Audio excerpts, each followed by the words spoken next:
Epatha, you've been coming into people's living rooms for so long, and for so long as Anita Van Buren, and now it must be a shock. I know it was for me when I watched Chicago Med, and I said, wait a minute, that's Anita Van Buren. Get over it. Yes. I love it. Snap. She's moved on. Epatha has moved on. Yeah. I mean, you're one of the most recognizable faces in television. People must stop you all the time. You know, it really is kind of cool, especially when young women approach me, because both of these characters are really strong women, and as Sophia was saying earlier, you know, there are worse things you can do, and to be able to be an actor of some substance and have people love what you do, it's great. It really is, it's great, yeah.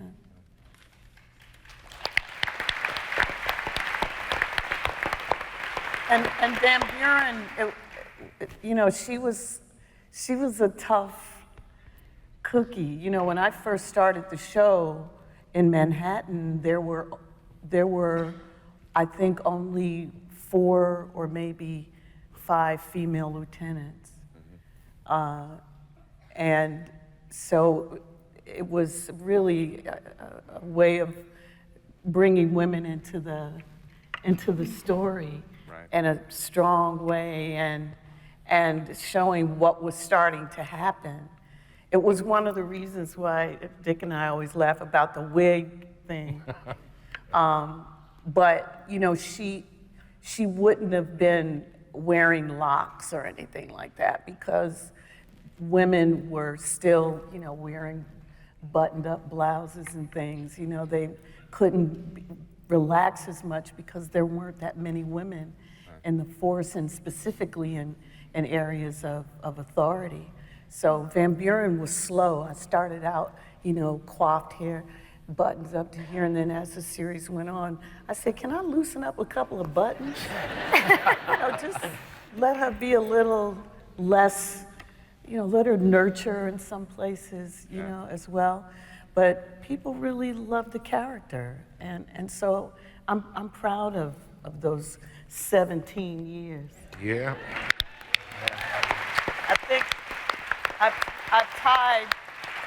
I've now tied with SVU now. That we're all evens at 17. They're getting ready to take it over next year. Do you find, and I've spoken to people before who really make a big impact in these kinds of roles as law enforcement, do women come up to you and say, I got into this career because of you on Law and Order?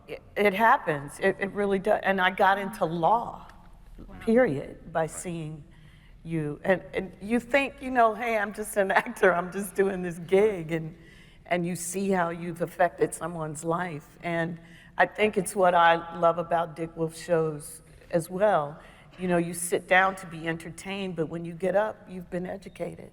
You've learned something. Right.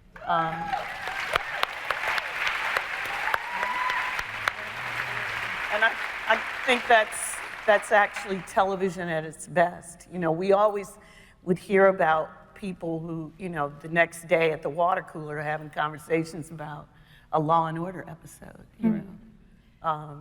So, yeah, I'm proud of that.